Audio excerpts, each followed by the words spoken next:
இன்று கண்ட அவமானம் வென்று தரும் வெகுமானம்.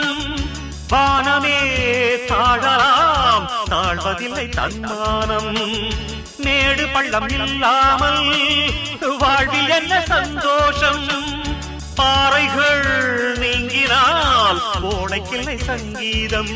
பொய்மையும் வஞ்சமும் உனது பூர்வீகமே. ரத்தமும் வேர்வையும் எனது ராஜாங்கமே. எனது நடையில் உனது படைகள் போட்டிப்படுவே. அடே நண்பா, உண்மை சொல்வே. சவால் வேண்டாம், உன்னை வெல்வே. வெற்றி நிச்சயம், இது வேத சத்தியம். கொள்கை வெல்வதே நான் கொண்ட லட்சியம்.